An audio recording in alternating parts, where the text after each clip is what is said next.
Alright, this video is for anybody that owns a Kubota SVL 95-2. There's a couple things that I've had issues with on this machine. For one, if you don't grease it often enough, these hinge pins stop taking grease, and it's because the grease gets hard and from just being used so much and getting hot, and so you have to press them out because you can't hit them out. It's too hard. They're too tight in there. So I use a hydraulic 20-ton bottle press jack that I took out of my press over there. But as you can see here is where the grease fitting is, and the grease doesn't come out there anymore because of it's gotten hard. So I knock it out just so I can get to the grease fitting, because I tried to put grease in it today and it didn't take it. And I've had to do this before, but the very first time was really hard because it had been in there for so long. But this stuff's pretty hard. See, it's still hard. So once it gets hard like that, the grease doesn't go through anymore. So you have to knock it out so you can get the grease out of it. Next issue I've had, or one of the issues, is this vent here. Your knee rides against it, and my knee broke it through. So I mean, it's a terrible spot to have anyways. So it looked like this. It used to look like that. So all I did is I took this out. You just take a pair of pliers or a screwdriver or something. You push in there, and this whole thing comes out, and you can reach your hand if you're skinny enough. Reach in there and pull the vent part out, because that was at the very bottom. So I just took a piece of plastic. This is an old battery tray, and I just cut it out because I don't need it. And I used the plastic, and I used some black silicone and silicone the inside, and then I just clipped it back in. As you can see, this thing's super dirty. The AC quit working on me about 3 weeks ago. So it's still under warranty. It's just I gotta get it down to the shop, and they were 3 weeks out, so I'm taking it on the 30th of this month, which is June. Other issues I've had, if you're doing brush clearing or anything like that with branches and stuff, I actually hit this twice, and it's kind of cockeyed now, but I bent it straight as I could. I bought this protector off of online from German Bliss. I'll have to put it in the somewhere in the video. But I also bought this here, another protector, because when you're doing brush clearing, you're backing up. Since mine doesn't have a backup camera, the sticks go right through here. And I've already bent, I think this one here is bent in from big sticks. This model, from as far as I can see, it does not have an oil cooler. There is the radiator, there is the AC condenser, and there is the intercooler right here, which you should often clean because you can't just blow air through here and clean it out, neither up here. So you have to undo these 14mm bolts, pull it off, and you can get right to it. There is an electric fan underneath this. The fans on these are not reversible, so you have to continuously check your temperature, because these do get hot. If you're running a brush mower or something like that, these things get pretty hot. I've had the temperature go up almost to hot, and it stays that way all day. So no matter how many times you blow this radiator out, it still gets up there in the heat. I've had a check engine code for the DEF system. It'll throw a little red light, and it'll say that take it to the dealer, and that's one of the other problems. When I first bought the machine, the seat sensor was not functioning correctly, so if you sat in it, it would tell you were in it once in a while, but it wouldn't tell you were always in it, so you had to sit on the very tip. And then when I first start this thing, it's so dirty. See, there's the light up here for the glow plug light.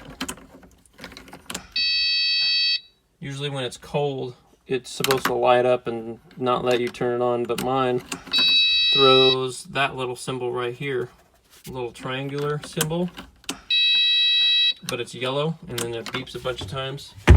And I'm pretty sure that has to do with the the glow plug system.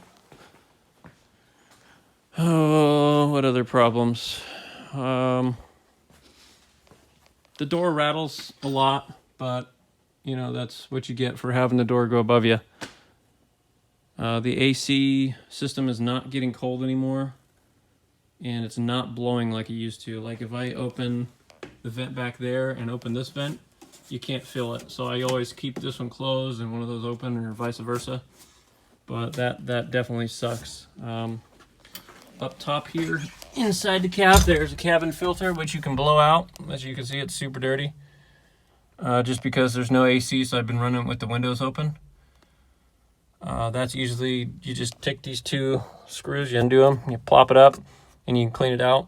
If you undo this one and that one, this will actually close the vent, so it'll be an outside filter, which gets pretty dirty pretty quick, which goes over here. And it's just like a cabin air filter, like on a car. It's actually more like an air filter for a car, but same thing as for the cabin. One of the headlights here, I have to smack it for it to work sometimes. That one right there. Sometimes it'll come on, sometimes it won't. When you're doing brush clearing and you're running in back and forth into brush and stuff, you just gotta watch your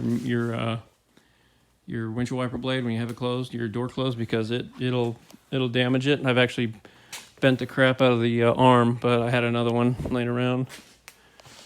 They do offer from two different places. I think it's AFE and Lofness. I'll have to look it up. But anyways, they have an aftermarket oil cooler that goes on the roof. I haven't gotten a price on it yet, but the AFE one was about $5,000, so I'm trying to get a quote for a different place. The only thing that sucks about them for the Lofness is they don't sell to like you or me. They only sell to dealers, so that kind of sucks.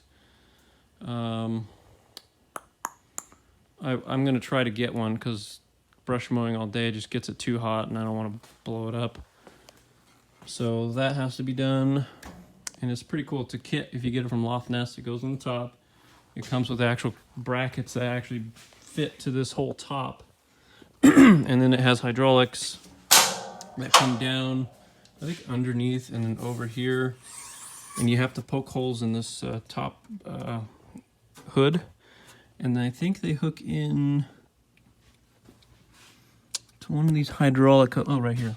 They hook into this part and another one somewhere else down here. I'd have to look it up again. But anyways, I recommend getting that if you're going to do any kind of brush clearing. And always remember, if you do buy that, it's on the roof, and you don't want to go underneath a tree too fast that you can't tell how high it is, because you will damage that $5,000 or whatever price it's going to cost part. The DEF system, a lot of people hate the DEF system. It's not too big a deal. I usually don't fill it too often. You can have one bar on the screen and it will still be able to run fine. It'll just throw a little warning symbol or a sound. It'll beep once in a while. If you buy a brand new one of these, they give you little certificates once in a while that you can go get free, DEF fluid from the stores. DEF fluid's only like $15 for 2 gallons, I think it is. But I mean, it is what it is. There's nothing you can do about it. Newer trucks have it. This tractor has it. You just got to deal with it. I haven't had an issue with the DEF system except for that code that it throws, which is under warranty still. But that's the, right back to the big shiny gray tank looking thing is the, I think that's the DEF fluid exhaust muffler thing or whatever it is. But it's not a super hard machine to change oil on. But this thing sucks in so much dirt down here. Like I can just pull up a handful of dirt right now. It just gets in there, and there's nothing you can do about it. There is 1, 2, 3, 4, 5 plates that come off, and you can clear out and underneath the engine. For changing the oil, I always go right for the oil pan, which is that pan cover, and then the oil filter is over here, so I just go through this little pan cover. The other one you don't need to take off, except to clean out from underneath this thing. I've only put about 400 hours on this thing, so I haven't really had to do anything to it. I really like the machine. It runs great, but when it gets hot, it does not like to go up hills anymore, because I brush mow a lot, and when you're going up a hill trying to brush mow, it struggles a lot when the temperature is high. And the only way to fix that is to get a separated oil cooler. Sometimes I think these little front wheels squeal sometimes from bearings, but I pulled the tracks off twice because they came off. These if you hit a rock, you know, sideways on this thing, the tracks come off pretty easily. So you gotta, if you feel a big clunk, you gotta back up or get out and look, because if you don't, you're going to be spending about an hour to an hour and a half getting this track on if you're by yourself. And I've done it about 4 times, and usually when it happens, one track goes off, and then about 30 minutes later, the other track comes off, and that's just how it's just happened for me. But it's not super hard, but always keep a big block of wood with you, like bigger than that. More like an 8x8 piece of wood, and then a car jack. I always keep a car jack and that in the truck, so I can just put the piece of wood underneath it and then jack the front end up, and that way it gets the track off the ground, because you only need it off the ground enough to get it around that area right there, around that wheel. And if it's super hot, it definitely sucks. I had to do it when it was like 100 degrees out. That was pretty terrible. Comparing this machine to the Bobcat, I don't like Bobcat. I don't really like the configuration of them. There's not a lot of room in it. The Bobcat has the door that swings outwards. I don't like that either. I had one and I just absolutely hated it. It's 2006 T250, had all kinds of issues with it. Caterpillar has a small cab, not very much room in them. Same thing with Bobcat, door opens outwards.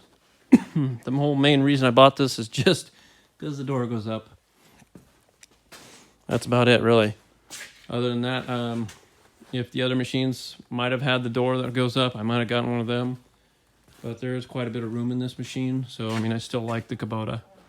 The stereo, it's okay. You can't really hear it very well when you're working a lot.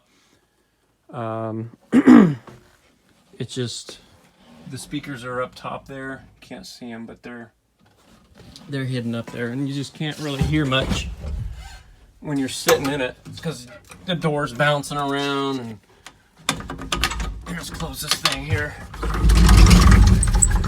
Sometimes the door gets stuck. That part sucks too. These little rubber grommets that were on these. So much dust in here now. Came off. But there's a speaker. I gotta get out of this thing.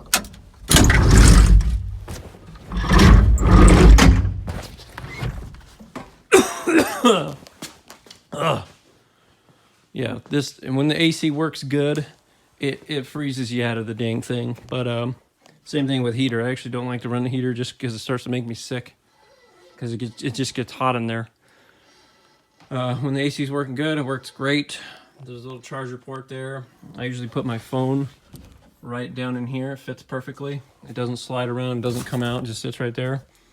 And then I run the cord up and underneath this area here, just go right through there.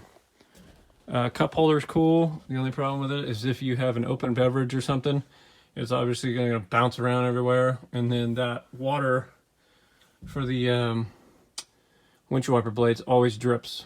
As you can see, it's dirty in the middle. It always drips down and onto the drink, so I don't usually like to do that. But it does fit an ice chest, lunchbox, whatever you want to put in there, and you still have your foot space. And you can even put it in the middle, still have your foot space. You have a sweater, a jacket, you can throw it up behind there. I actually put I usually keep my tripod back there. it sometimes bounces around too much. But I put, since this does not come with a fire extinguisher, I put a little one down there.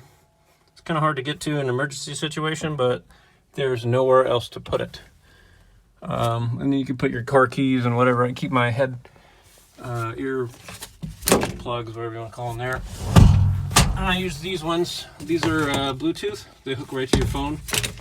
This thing is Bluetooth, but it's only to hear the radio into your earphones, so it's kind of stupid. Who wants to listen to the radio all day when you have your phone to play Pandora or whatever? Oh, what else? That's pretty much it. There are a couple other protectors you can buy for this machine, which go here to protect that ram. Those two hoses and the ram are exposed.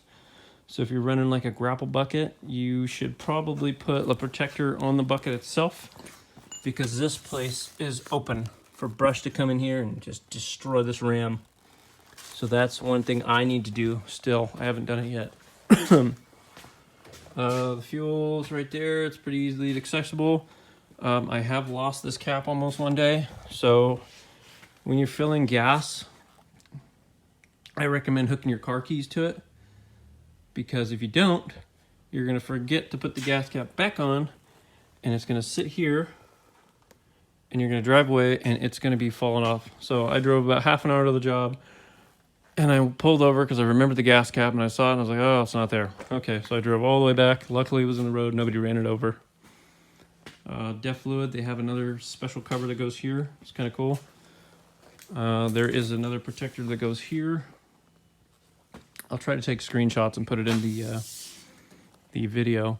And there's a whole cage that looks stupid, but it goes around this whole entire area. And there is a bigger bumper. There's a bigger bumper, because if you're going up a dump trailer and it's pretty steep, sometimes you fall back too far.